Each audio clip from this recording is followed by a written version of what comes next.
नमस्कार, बाजार कल में आप सभी का स्वागत है। मैं हूं स्वाति रायना। बताएंगे इस शो में बाजार में आज का पूरा एक्शन, साथ ही कल के लिए स्ट्रैटेजी और शेयरों में कमाई के शानदार मौके। पूछ सकते हैं अपना सवाल हमसे। नंबर हमारा है 02223001634 या फिर आप हमें दूसरे नंबर पर भी कॉल कर सकते हैं 02223001635। फेसबुक पर @ZEE Business ऑनलाइन और ट्विटर पर @ZEE Business अपने सवाल भेजे #बाजार आज और कल लिखकर।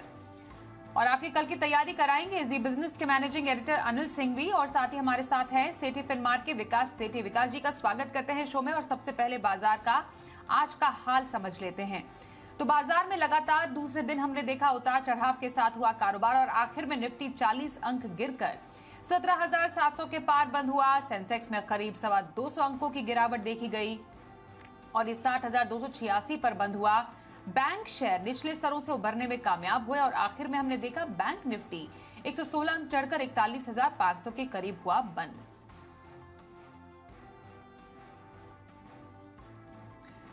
आइए अब एडिटर्स टेक में जी बिजनेस के मैनेजिंग एडिटर अनिल सिंघवी से समझते हैं कि बाजार में क्यों और ये दबाव आया कहां से।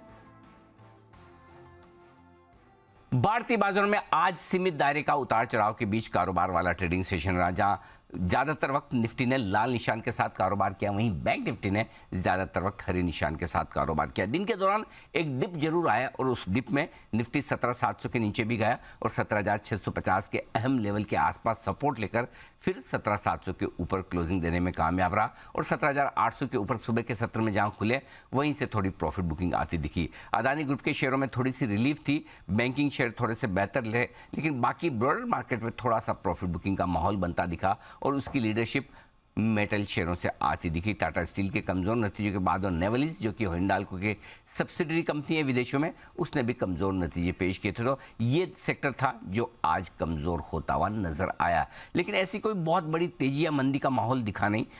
भारतीय बाजारों में निचले स्तरों पर सपोर्ट भी आता दिखा तो ऊपरी स्तरों पर प्रॉफिट बुकिंग भी, दोनों तरफ का माहौल बराबर था। लेकिन बैंक निफ्टी कंपैरेटिवली बेहतर था और 41,100 के आसपास लो जरूर बनाया कुछ ही मिनटों के लिए, लेकिन उसके बाद शार्प रिकवरी भी आई। 41,600 के आसपास पहुंचकर ऊपरी स्तरों की तरफ ही 115 पॉइंट के फायदे के साथ बैंक निफ्टी 41,500 के बेहद करीब बंद होते हुए नजर आया। तो इंटरेस्टिंग एक्शन यहां पर भी था। कल क्रेडिट पॉलिसी आने वाली, उससे पहले बैंकिंग शेयर थोड़े मजबूत होते दिखे, लेकिन बाकी ब्रॉडर मार्केट में प्रॉफिट बुकिंग आज आपको नजर आई होगी। आइए अब आज के एक्सपर्ट सेठी फिनमार्ट के विकास सेठी का रुख कर लेते हैं। विकास जी, बाजार पर दबाव तो कायम है। अब कल के इस बड़े इवेंट के लिए बाजार में क्या एक्शन एक्सपेक्ट कर रहे हैं आप? नहीं, देखिए स्वाति, आज के बाजार में अच्छी खासी वोलेटिलिटी थी। हम कुछ शुरुआती सत्र में पॉजिटिव भी थे, बट ड्यूरिंग द डे फिर काफी अच्छी गिरावट के बाद थोड़े रिकवर हुए। फिर finally we landed up closing down by around 46 या 47 पॉइंट्स। बैंक निफ्टी ने बट इस बाजार में भी अच्छा किया और उसका कारण है कल जो आरबीआई की पॉलिसी है, और आरबीआई की पॉलिसी में ऐसे माना जा रहा है कि 25 बेसिस पॉइंट की रेट हाइक रहेगी, बिकॉज यूएस की जो फेड ने भी रेट हाइक्स का अभी तक सिलसिला बंद नहीं किया है। हालांकि जो रेट हाइक का जो रेट है वो कम किया बट बंद नहीं हुआ है। तो मुझे लगता है कल अगर 25 बेसिस पॉइंट तक की ही रेट हाइक होती है तो उसके बाद बाजार में पॉजिटिव रहना चाहिए। और कोई कारण से, चूंकि इन्फ्लेशन भारत में अंडर कंट्रोल है, जो आरबीआई का टारगेट था 6% का, उससे कम है इन्फ्लेशन के लेवल्स, तो अगर कोई कारण से आरबीआई पॉज कर दे तब तो मुझे लगता है बैंकिंग स्टॉक्स में कल एक बहुत अच्छा उछाल आ सकता है। तो ऑल इन ऑल मैं पॉजिटिव हूँ कल बाजार के लिए, और I think one should use any dip in the markets in the morning session to buy into good quality stocks. Okay, और विकास जी, हफ्ते भर का नजरिया रखना हो, पोजिशनल व्यू किसी स्टॉक पर रखने की अगर चाह रखें तो कहां पर खरीदारी की सलाह?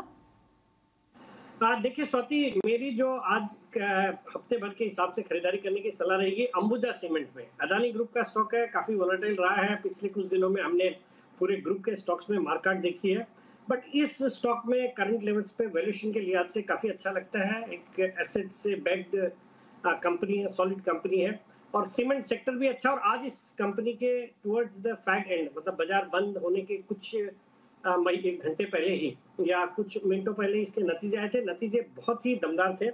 पैट आया 370 करोड़ का दिसंबर क्वार्टर में, जो पिछले साल 252 करोड़ का था और मार्केट ने एस्टिमेट किया हुआ था 300 करोड़ के पैट का। तो उस लिहाज से मुझे लगता है नतीजे भी बहुत अच्छे थे और अब जब वापस से अडानी ग्रुप के स्टॉक्स में एक अच्छी तेजी बन रही है, कोई भी कारण हो, चाहे वो प्लेज के शेयर्स इन्होंने रिलीज कराए हैं वो है, बट मुझे लगता है इस स्टॉक में यहाँ से अच्छी अपसाइड आने वाले दिनों में देखी जा सकती है। तो 415 के टारगेट के लिए खरीदारी करने की सलाह, 370 का स्टॉप लॉस रखना है। अंबुजा सीमेंट पोजिशन व्यू रखने की सलाह विकास सेठी की ओर से, और लॉन्ग टर्म नजरिया कौन से स्टॉक में रखने की सलाह रहेगी विकास जी? लॉन्ग टर्म के लिहाज से स्वाति, मुझे लगता है स्टाइलम इंडस्ट्रीज जो 1110 के आसपास आज बंद हुआ, उसमें खरीदारी करने की सलाह है।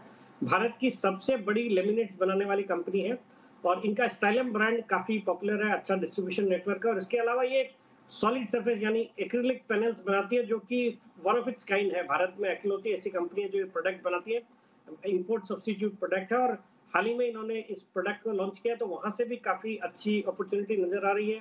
बाकी फंडामेंटली एक सॉलिड कंपनी है। दिसंबर तिमाही भी बहुत अच्छी थी, 24 करोड़ का पैट रिपोर्ट किया जो पिछले साल दिसंबर तिमाही में 15 करोड़ का पैट था। FIs भी बुलिश है और कई सारे रिनाउंड इन्वेस्टर्स भी इसके शेयर होल्डिंग पैटर्न में दिखाई दे रहे हैं। मुझे लगता है इस स्टॉक को करंट लेवल्स पे खरीदना चाहिए। 9 से 12 महीने में इस स्टॉक का मेरा टारगेट है 1400 रुपए। लंबी अवधि के लिए स्टाइलम इंडस्ट्रीज में खरीदारी की सलाह विकास सेठी की तरफ से आ रही है। आइए अब शो में बढ़ते हैं आगे और कुछ सवालों के जवाब शो में करते हैं शामिल। सबसे पहला सवाल इस वक्त हमारे पास आ रहा है व्हाट्सएप पर और ये सवाल भेज रहे हैं कोलकाता से अभय अग्रवाल साहब। टाटा स्टील पर इनका सवाल है, 345 शेयर बता रहे हैं 121 की खरीद पर। हमने देखा टाटा स्टील के नतीजे आए तो शेयर निफ्टी का टॉप लूजर भी बना। दिसंबर तिमाही में मुनाफे से घाटे में कंपनी आई है और इनकी खरीद के हिसाब से ये फिलहाल नुकसान में है। टाटा स्टील में आगे आने वाले समय में क्या संभावनाएं नजर आ रही हैं आपको विकास जी? बिल्कुल स्वाति, अभय जी को मेरी सलाह रहेगी इस स्टॉक में करंट लेवल्स पे होल्ड करें या अगर इस लेवल के आसपास या और थोड़ी कोई गिरावट आती है तो इसमें ऐड कर सकते हैं। मेरा ये मानना है कि टाटा स्टील के जो इस तिमाही के नतीजे आए, हालांकि नतीजे बहुत खराब थे, बट जो वर्स्ट रिजल्ट्स हैं वो अपने पीछे हैं। अब यहाँ से आने वाले क्वार्टर्स में नतीजे अच्छे रहेंगे। स्टील की कीमतें इस क्वार्टर के बाद से काफी हर वीक पे बढ़ाए जा रहे हैं ये कंपनी, और बाकी चाइना की भी रीओपनिंग के कारण मेटल प्राइसेस फर्म हुए इंटरनेशनली भी। तो ऑल इन ऑल मुझे ये स्टॉक करंट लेवल से अच्छा लगता है और मेरी सलाह रहेगी इसमें बने रहें टाटा स्टील में, ये आपके लिए सलाह रही है विकास जी की ओर से। पटना से नित्यानंद पांडे हमारे साथ है। नित्यानंद जी स्वागत करते हैं आपका, बताइए कौन से स्टॉक पर सवाल है? जी मैडम मेरा सवाल 2 स्टॉक है। एक तो एशियन पेंट पे मेरा सवाल है। एशियन पेंट का मेरे पास 12 शेयर है, मैंने 3225 रुपया का लिया है इसको। तो अभी मैडम इसको क्या करने का है? 3225 का लिया हुआ है एशियन पेंट और मेरा टाइम 1 साल में दे सकता हूँ। और दूसरा सवाल है मैडम मेरा रिलायंस से। रिलायंस का 22 शेयर है मेरे पास, 2446 का लिया हुआ है मैंने। 2446, ठीक है। ये कब तक रख सकते हैं? 1 साल का मेरा टाइम हॉरिजन है मैम। ओके, एक टाइम के होराइजन के लिए एशियन पेंट्स और रिलायंस इंडस्ट्रीज दोनों में नुकसान फिलहाल इन्हें हो रहा है। विकास जी क्या सलाह देंगे इन्हें? देखिए स्वाति, नित्यानंद जी ने दोनों स्टॉक बहुत अच्छी क्वालिटी के स्टॉक्स चूज करे हैं, हालांकि खरीद लिया उन्होंने थोड़े ऊंचे लेवल्स पे, बट मुझे लगता है जहां तक एशियन पेंट्स का सवाल है, एक लीडर है अपने सेक्टर की और जिस तरह से इस कंपनी के प्रोस्पेक्ट्स हैं, मुझे लगता है ये स्टॉक अच्छा करेगा। हालांकि वैल्यूएशन के लिहाज से बहुत सस्ता नहीं है, बट स्टिल आई फील की करंट लेवल से अच्छे अपसाइड आने वाले 1 साल में डेफिनेटली आएंगे, तो होल्ड करने की सलाह है। और जहां तक रिलायंस का सवाल है, इन्होंने लिया है, बहुत ज्यादा ऊंचे लेवल्स पे भी नहीं लिया है। मुझे लगता है इस स्टॉक में यहाँ से अच्छे अपसाइड आएंगे और I am extremely bullish on this stock और मुझे लगता है करंट लेवल्स पे इसको होल्ड करें। ओके, तो ये रही आपके स्टॉक्स पर राय विकास जी की तरफ से। अगले कॉलर की तरफ जाते हैं। फरीदाबाद से विनोद हमारे साथ है। विनोद जी नमस्कार, बताइए कौन से स्टॉक पर सवाल पूछेंगे? हाँ जी नमस्कार, गुड इवनिंग। एक्चुअली मैंने वो इंडिया रियल बुल स्टेट का ना 2000 शेयर्स मेरे पास है, जो कि मैंने आफ्टर से एक्यूमुलेट किया है और उसकी एवरेज प्राइस अभी 110 है। तो इसमें आपका क्या सजेशन रहेगा? मैं इसको होल्ड कर सकता हूँ फिलहाल 1 साल के लिए। 1 साल का नजरिया है इनका इस स्टॉक पर, IB हाउसिंग फाइनेंस पर। विकास जी क्या राय रहेगी आपकी? स्वाति, जहां तक मेरी समझ है, विनोद जी ने इंडिया बुल्स रियल एस्टेट का जिक्र किया है, it's not India bulls housing. India bulls real estate लेते हैं सर। विनोद जी, आपके पास इंडिया बुल रियल एस्टेट है कि इंडिया बुल हाउसिंग फाइनेंस है, एक बार प्लीज कंफर्म करेंगे। नहीं, इंडिया बुल रियल एस्टेट है जो अभी 70 के आसपास चल रहा है। Okay okay okay. अच्छा, एक चीज मैं सेठी साहब से कहना चाहूंगा। अच्छा, सेठी साहब, मैं बहुत बड़ा फैन हूँ आपका, और आपकी जो कॉल्स होते हैं वो 90% एकदम करेक्ट होते हैं, तो मुझ पे आपको बहुत भरोसा है। मैं आपको बहुत भरोसा करता हूँ। बहुत बहुत धन्यवाद। चलिए, आपके फैन का कॉल आया। ठीक। नहीं, बहुत बहुत धन्यवाद विनोद जी। इस बाजार में अच्छी कॉल्स देने की कोशिश करते हैं और थोड़ा लक भी साथ देता है और टारगेट्स मीट होते हैं, तो आपने पैसे बनाए तो आपको बधाई हो। बाकी इंडिया बुल्स रियल एस्टेट के लिए तो मेरी राय रहेगी, इस स्टॉक से कोई भी उछाल में निकले, बिकॉज अगर आपको रियल एस्टेट सेक्टर में भी रहना है तो इससे काफी अच्छी कंपनियां लिस्टेड है, जैसे डीएलएफ है या गोदरेज प्रॉपर्टीज, ओबेरॉय रियल्टी, शोभा डेवलपर्स, ये सब स्टॉक्स ज्यादा पसंद आते हैं। बाकी इंडिया बुल्स रियल एस्टेट का जो एक मर्जर भी होना है एम्बेसी ग्रुप के साथ, वो भी टाइमलाइन वगैरह बार बार डिले होती है, तो वंस वो होता है तो यहाँ से थोड़े अपसाइड आ सकते हैं, बट कोई भी उछाल में मुझे लगता है इसमें आप थोड़ा लॉस बुक करके निकले, और ये जो बाकी नाम मैंने समझाए हैं, अगर आपको रियल एस्टेट सेक्टर में रहना तो उनमें निवेश कर सकते हैं। चलिए, आईबी रियल एस्टेट से निकलने की सलाह आपके लिए आ रही है और कुछ रिकमेंडेशंस, अलग स्टॉक्स आपके लिए खरीदारी के लिए। विकास जी की पसंद। अगले कॉलर से बात करें, हिमाचल प्रदेश से राजीव हमारे साथ है। राजीव जी नमस्कार, बताइए कौन से स्टॉक पर सवाल है? नमस्कार जी, मेरे पास अभी 3 स्टॉक है। एनबीसीसी के 270 के भाव पे, एसबीआई कार्ड है 21 शेयर है 791 के भाव पे, एचडीएफसी लाइफ 22 शेयर है 521 के भाव पे। इनको क्या करना चाहिए? ओके, कब तक आप होल्ड कर सकते हैं? कुछ अवधि है आपकी होल्ड करने की? मैं इनको अपने 5 से 6 महीने तक रख सकता हूँ मैं इनको। बिल्कुल, 5 से 6 महीने के नजरिए के लिए एनबीसीसी, एसबीआई कार्ड और एचडीएफसी लाइफ, क्या राय रहेगी विकास जी? देखिए स्वाति, राजीव जी को सलाह रहेगी इन तीनों स्टॉक्स में करंट लेवल्स पे तो होल्ड ही करना है। इन तीनों स्टॉक्स में अच्छी खासी गिरावट के बाद एक अच्छे लेवल्स पे स्टॉक्स ट्रेड कर रहे हैं। हालांकि बजट में खास करके एचडीएफसी लाइफ के लिए थोड़ा डिसअपॉइंटमेंट था, बिकॉज जो लाइफ इंश्योरेंस के लिए जो टैक्स की रियायतें थी वो सरकार ने विड्रॉ करी, तो उसके कारण से ये जो एचडीएफसी लाइफ के स्टॉक में प्रेशर है। अगर वो चाहते हैं तो एचडीएफसी लाइफ की जगह मुझे लगता है इससे स्विच करके अगर एसबीआई लाइफ में, जहां ज्यादा इंपैक्ट नहीं पड़ता बिकॉज 5 लाख के ऊपर के पॉलिसी प्रीमियम वाले कम है एसबीआई लाइफ में, तो मुझे लगता है एचडीएफसी लाइफ को स्विच कर सकते हैं एसबीआई लाइफ में। बाकी एसबीआई कार्ड अच्छा लगता है और एनबीसीसी करंट लेवल्स पे अच्छा लगता है, तो दोनों को होल्ड करें। बिल्कुल, तो तीनों स्टॉक में एनबीसीसी, एसबीआई कार्ड में बने रहें और एचडीएफसी लाइफ की जगह एसबीआई लाइफ में आप स्विच कर सकते हैं, ये आपके लिए राय है। ओके, अजय जी इस वक्त हमारे साथ हैं, उनसे करते हैं बात। अजय जी स्वागत करते हैं, बताइए कौन से स्टॉक पर सवाल है आपका? नमस्कार, मेरा सवाल है कि आरती इंडस्ट्री मेरे पास 600 शेयर है 551 के रेट पे, so what to do next? Okay, Aarti Industries, आपका नजरिया कुछ कब तक होल्ड करने का, जिससे पहले मैं विकास जी से राय लूं? 2 से 3 साल।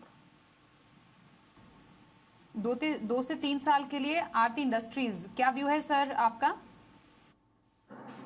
देखिए स्वाति, अजय जी को सलाह रहेगी इस स्टॉक में भी लॉन्ग टर्म के लिए बने रहने की। एक अच्छी क्वालिटी की कंपनी है, हालांकि इसके जो नतीजे इस तिमाही के आए थोड़े डिसअपॉइंटिंग थे और उसके कारण हमने एक अच्छी खासी गिरावट देखी है, बट एक क्वार्टर के नतीजे पे इस तरह के स्टॉक पे लॉन्ग टर्म निवेशकों को बिल्कुल घबराने की जरूरत नहीं है। क्वालिटी कंपनी और अच्छे बिजनेस मॉडल है, अच्छा सेगमेंट है, मुझे लगता है 2-3 साल के हिसाब से इस स्टॉक में बने रहे आरती इंडस्ट्रीज में, यही राय आ रही है हमारे आज के एक्सपर्ट की तरफ से। अगला सवाल लेते हैं, व्हाट्सएप पर हमारे पास आ रहा है सेंधवा से अभय बाजपेयी का। आरवीएनएल इनके पास है विकास जी, 500 शेयर है और 79 इनकी खरीद बता रहे हैं। आरवीएनएल पर ये जानना चाह रहे हैं कि आगे आने वाले समय में फिलहाल इन्हें स्ट्रैटेजी रखनी क्या है, अगर ये बने रहें तो नुकसान की भरपाई कर सकते हैं? नहीं, बिल्कुल अभय जी को सलाह रहेगी इस स्टॉक को भी होल्ड करने की। एक अच्छी क्वालिटी का स्टॉक है और बहुत ही दमदार फंडामेंटल्स है। हालांकि बजट में चूंकि रेलवेज के लिए जो उम्मीदें थी उस हिसाब से बजट में एलोकेशन नहीं बढ़ाया सरकार ने, तो उस कारण से हमने देखा बजट के बाद रेलवे स्टॉक्स में थोड़ी गिरावट आई है, बट घबराने की जरूरत नहीं है। मुझे लगता है अगर इनका साल भर का भी नजरिया है तो इनके भाव भी आएंगे और अच्छा खासा प्रॉफिट इस स्टॉक में होना चाहिए। Very good stock to own from a long term point of view. कल के बाजार पर क्या रखें खास स्ट्रैटेजी और बाजार के लिए अहम संकेत समझते हैं अनिल जी से। जहां तक कल के बाजारों का सवाल है, वैसे भारतीय बाजारों के बंद होने के वक्त डाउ फ्यूचर्स एकदम सुस्त है, मुश्किल से 5-10 पॉइंट ऊपर, और नैस्डैक फ्यूचर्स 30-35 पॉइंट ऊपर थे। तो अमेरिका में एग्जैक्टली किस तरह का ट्रेडिंग सेशन होगा अंदाजा लगाना मुश्किल काम है, लेकिन ओवरऑल अमेरिका के बाजार भी सीमित दायरे में ही कारोबार करते हुए दिख रहे हैं। भारतीय बाजारों के लिए कल का दिन इस लिहाज से अहम है, आरबीआई की क्रेडिट पॉलिसी आएगी सुबह 10 बजे। उससे पहले अगर आप सपोर्ट के लिहाज से देखें तो 17,600, 17,650 निफ्टी पर मजबूत सपोर्ट का काम करेगा, और ऊपरी स्तरों पर 17,800, 17,850 ये वो रेंज होगी जहां पर रुकावट आती नजर आएगी। बैंक निफ्टी का जहां तक सवाल है, 41,100, 41,275 ये सपोर्ट रेंज का काम करेंगे, और ऊपरी स्तरों पर 41,725 से 41,950 के आसपास की रेंज आपको ध्यान में रखनी है। जो ट्रिगर्स हमारे लिए अहमियत वाले होंगे सुबह सुबह शुरुआत करने के लिए, डाउ और डाउ फ्यूचर्स के अलावा आज देखते हैं एफआईज के आंकड़े किस तरह के नजर आते हैं। रुपए में भी हल्की फुल्की स्टेबिलिटी आती हुई आज नजर आई, करेंसी मार्केट पर कल नजर आएगी, और ओवरऑल बड़ा ट्रिगर जो भारतीय बाजारों के लिए कल होगा वो क्रेडिट पॉलिसी से आता दिखेगा, मॉनेटरी पॉलिसी से आता दिखेगा, और बैंकिंग शेयर बाजार की दिशा तय करने का काम कल करेंगे। आइए अब देख लेते हैं कल का ऑप्शन।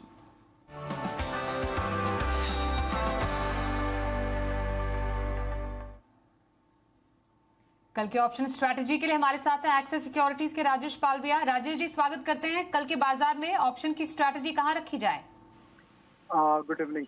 तो देखिए, आज मार्केट में ओपनिंग के बाद एक डिप मिला और लोअर साइड से एक अच्छी बाइंग इंटरेस्ट वापस मार्केट में बनते हुए दिखा। जिस तरीके के सेटअप यहाँ पे मार्केट में बने, हमें लगता है कि कल आरबीआई पॉलिसी के चलते मार्केट में ओपनिंग के बाद एक अप मूव यहाँ से कंटिन्यू होते हुए दिख सकता है, जिसमें हम बुल कॉल स्प्रेड स्ट्रेटेजी यहाँ पे इनिशिएट करने की सलाह देंगे।